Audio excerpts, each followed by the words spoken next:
পুরস্কার। কিন্তু দুঃখের বিষয় আমরা মহিলারা স্বামীর খেদমত করতে লজ্জা বোধ করে, দেবরের খেদমত করতে লজ্জা বোধ করে না। স্বামীর খেদমত করতে লজ্জা বোধ করে, দুলাভাইয়ের খেদমত করতে লজ্জা বোধ করে না। ভুল কইতাছি নাকি? তা কয়েন ভুল কইতাছি? আল্লাহ, এই স্বামী এইভাবে বিড়ম্বনা হইতে বিড়ম্বনা ফাইতে এরপরে তিক্ত বিরক্ত লাগে অন্তরের মধ্যে। কয়ে যা, তাই যেমন আমার ভাই চায় না, আমিও তার ভাই চাইতাম না, আমি অন্যের ভাই চাই মনে। ওই লাইন করে লিছে বেটা মাথন না দি, হে যেমন লাইন করে লিছে বেটো, কয় আমিও লাইন করে লাই। অনলাইন আতারে ফাতারে মাথন না দি আপনারা। ও ভাইরা আমার, জামাই বউয়ে লাইন হইত, কেটা কেটায় লাইন হইত, জামাই আর বউয়ে লাইন হইত। জামাই পাগল হইতো কার লাগি? লাইলা আর মজনু, লাইলার লাগি মজনু পাগল আছিল। জামাইও তার বউরে লাইলা বানাও। মাথন্য দি আপনারা। জামাইয়া কারে লাইলা বানাইতো? বউরে লাইলা বানাইতো। আর বউ জামাইরে মজনু বানাইতো। তুমি এমন খেদমত করো, তোমার লাগি পাগল হোক, তোমার লাগি পাগল হোক।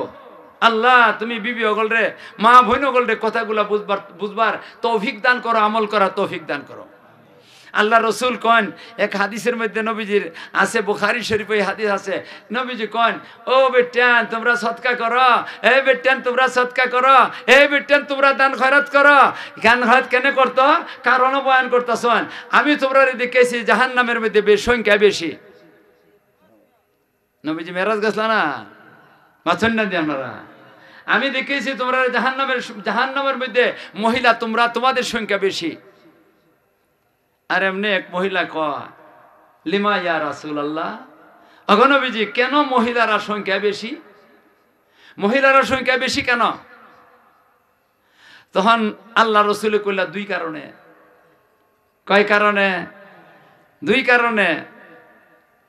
এক কারণ হইল এক ফুরনাল আশির জামাই না শুকরি করে, মহিলারা স্বামীর না শুকরি করে। খাইয়াও কয় খাইছি না, ভাইয়াও কয় ভাইছি না। আল্লাহ রসুলে কইন বেটেন এত না শুকর, রসুলে বলতেছেন এত না শুকুর মহিলারা। একজন সাহাবীর সম্বোধন করে নবীজি কন, সাহাবী হইলেন হযরতে বরা ইবনে আযিব রাদিয়াল্লাহু তাআলা আনহু। বরা ইবনে আযিব রাদিয়াল্লাহু তাআলা সম্বোধন, হয় বরা ইবনে আযিব, তুমি যদি এক যুগ পর্যন্ত এরারে বউরে যদি কি করো, তা খুব দেও, খুব খাওয়াও, খুব ফিন দাও। এক যুগ বুঝেন না 12 দিনে না 12 বছরে একবার খুব এক যুগ পর্যন্ত খুব খাওয়াইছ, ভালো ভালো খাবার দিছ, কাপড় ভিন্দাইছ, ভালো ভালো কাপড় ভিন্দাইছ, সব কিছু একবারে ঠেললে দিছ। হঠাৎ করে মানুষের তো সবসময় এক জাতের যায় না, এই বেচা ঠেঙা দেব। হঠাৎ করে কিছু অর্থের টান ফুরিয়ে গেছে গিয়া, যার কারণে বালা কাপড়টা দিছে না, কম দাবি দিলাইছে। 1200 টাকা 1400 টাকার একটা শাড়ি এনে দিলাইছে, এমনি দিয়ে 3000 টাকার কাপড় কিনিয়া 3000 টাকার শাড়িটা কিনিয়া এখন টাকা পয়সার টান ফুরিয়ে গেছে গিয়া 1000 বা 1200 টাকা দিয়ে দিলাইছে। 1200 টাকা দিলে কম হইল। তখন আল্লাহ রসুল কোন হঠাৎ করে যদি খালি একটু কম করে লাই, তখন বিটে কয় না শুকুর, কয় আবাগ্য কপাল। কিতা কয়? আবাগ্য কয়, এর মা তুই যা, কয় আবাগ্য কপাল, এর গড় আইয়ে সেরা জীবনও শান্তি পাইলাম না। 12 বছরের কথা একদিনে শেষ। আল্লাহ রসুল কোন এই কারণে মহিলারা জাহান্নামও বেশি যাইব। আমি কিতা কইতাম, কোন সময়ও কম যাইতাম, আরেক কেন গিয়ে ওয়াজ করতাম। এখন এখানে যে নিরিবিলি ওয়াজ আরম্ভ করে দিছি। ইন্না লিল্লাহ, আমার এমনি সময় রাখাই লাইছে, আমার না দিয়ে আরেক বেটারে দিলাইছে, দিয়ে সে আমার সময়টা নষ্ট করছে। আর ওখানে আমিও যে ঠান্ডা মাথায় ওয়াজ আরম্ভ করে দিলাম, ওয়াজ শেষ করবারও নাম লই না, এটা কিতা আরম্ভ করছি। বেটেনতে না শুকরিকরণের কারণে জাহান্নামও কিতা কয় বেটেনতে আবাগ্য কপাল। মা কয় না এর গড়াইয়া জীবন শান্তি পাইছি না। তুলে হুন অনেক বেটির কিচ্ছা কইতাম নি, কিচ্ছাটা বড় মজার কিচ্ছা। আমরা বাংলাদেশও কত কওমি মাদ্রাসা আছে না? কাসিমুল উলুম মাদ্রাসা, হামিদনগর মাদ্রাসা, এরপরে মিরপুর মাদ্রাসা আছে কিনা? আছে না? ইটা হইল বাচ্চা, এই মাদ্রাসাগুলো হইল বাচ্চা দারুল উলুম দেওবন্দের, দারুল উলুম দেওবন্দের বাচ্চা। এই দারুল উলুম দেওবন্দের একজনের হুজুরের একটা ঘটনা কই।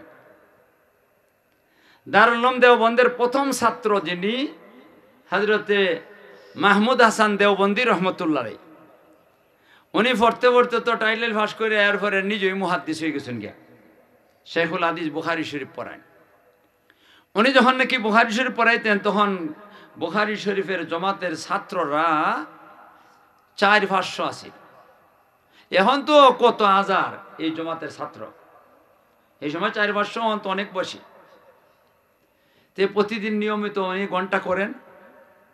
আর এই এলাকার এক বুড়া বেটা, বুড়া মানে তেসাইলে বুড়া, কি তেসাইলে বুড়া বুঝুন না, বুড়াও না জোয়ানো না, ওই তালে তেসাইলে বুড়া, কোটি কোটি কোটি কোটি বিলিয়ন টাকার মালিক, বিরাট বড় ধনী। প্রতিদিন নিয়মিত এসে হুজুরি কান বয়া, আর এবার এমনি ডান দিকে দে বয়, বয়ে সেরে হুজুরে দে বুখারী শরীফের হাদিস ফরান, বুখারী হুজুরের মুখের দিকে চাই থাকে। ছাত্ররা চাইই না, বেটা ছাত্র দেখবার লাগে আইসে না, আইসে হুজুরের মুখ থেকে রসুলের হাদিসগুলা শুনত। এই কারণে কোনো দিন একটা বারও কি করে না, ছাত্ররা দিকে চায় না। হুজুরে যত সময় ফরাইবা হুজুরের চেহারা দিকে চাইরিস। পড়া শেষ হয়ে গেছে গিয়া হুজুরের কাছ থেকে বিদায় লইয়া আসসালামু আলাইকুম হুজুর যাইগা। প্রতিদিন, একদিন না, যত কাম আছে সব কাম ফালাইয়া তুইয়া এইটার কি করে প্রাধান্য দিছে। এবার অনেকদিন খাট্টা গেছে গিয়া। একদিন আইসে বুড়া, আই হুজুর তো ফরাইতো শোন, আইয়া বইছে। তো বেটার তো বেশ হলো হুজুরের দিকে চাইতো, কারো দিকে চাইবে না। আজকে হুজুরের দিকে চাইই না, খালি ছাত্র দেহে, খালি ছাত্র দেহে। হুজুরে কি ফরাইছো না আজকে নিজে কইতেই পারতো না, কারণ আরেক দ্বন্দ্ব তো মাথর না, আরেক দ্বন্দ্ব।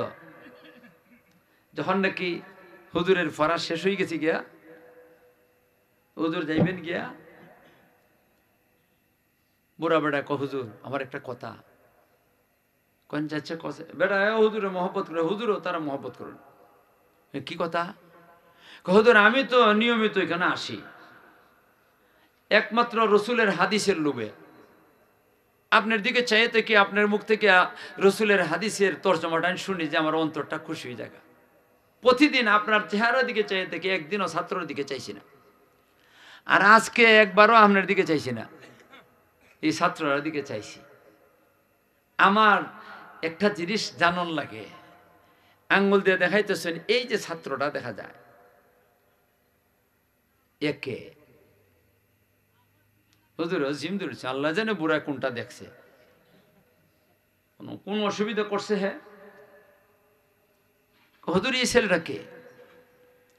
ছেলেটাকে কইতেই হুজুরের চোখে দিয়ে টলমলি আরম্ভ হয়েছে, ফানি আইব লাগে। আর এরপরে হুজুরে কইতাছেন, মিয়া তুমি একটা এমন ছাত্রর কথা জিজ্ঞাসা করলা আমার কাছে, এমন একটা ছাত্রর কথা জিজ্ঞাসা করলা যেই ছাত্রটা দারুল উলুম দেওবন্দের মধ্যে সবচেয়ে ভালো ছাত্র, আর যেই ছাত্রটা দারুল উলুম দেওবন্দের মধ্যে সবচেয়ে বেশি অসহায়। তুমি চাইয়া দেখো এর গায়ের মধ্যে যে জামাটা, এই জামাটার মধ্যে অনেকগুলা তালি আছে। আমরা জামার মধ্যে তালি দেখাই তার মানে নবীর তো সুন্নতিটা, হের গায়ের পাঞ্জাবিটার মধ্যে অনেকগুলা তালি আছে। এরপরে আপনি যাইয়া দেখেন তার পাঞ্জাবিটা ময়লা, সাবান কিনিয়া ময়লা পরিষ্কার করবার লাগি পাঞ্জাবিটা দইব এমন পয়সা নাই। দারুল উলুম দেওবন্দ থেকে যে মাগনা ভাত দেওয়া হয়, রুটি দেওয়া হয়, গোশত দেওয়া হয়, ইলান খাইয়া কোনো মতে যান রক্ষা করিয়া হে লেখাপড়া করতেছে, সাবান কিনবার পয়সা নাই। এমন অসহায় ছেলেটা, সে হইল শিখ বংশের আছে। হিন্দুদের মধ্যে একটা দল আছে শিখ, এই বংশের আছিল। হে মুসলমান হইছে, মুসলমান হইয়া আর মায়ের ফিট খাইয়া সহ্য করতে পারছে না, ফিটা উড়া খাইয়া ভাগ্যে কোনো মতে দারুল উলুম দেওয়া বানাইছে। এ হইল এই ছেলেটা। আর 2-1 মাস আছে পড়ালেখা শেষ হয়ে যাব গিয়া, পরীক্ষা দিয়া টাইটেল পাস করব। বুড়া বেটা কয় হুজুর বুঝছি, এরারে বিদায় দিলেন কোন কিতাব ব্যাপার কোন কইমু এরা সামনে কইতাম না বিদায় দিলে কোন আমার একটা মেয়ে আছে বুড়া কয় আমার একটা মেয়ে আছে এই ছেলেটা আমার পছন্দ লাগছে আমি তার কাছে আমার মেয়েটা বিয়া দিতাম এখন আপনি বিয়া ফরাই দিলেন একবারে গরিব আর একবারে ধনী মাথুন নদী হুজুরে কোন না রে বা তোমার মেয়েরে এর কাছে বিয়া দেওয়া আমার মত নাই কই কেন এ আমার পছন্দ হইছে আপনার মত নাই কেন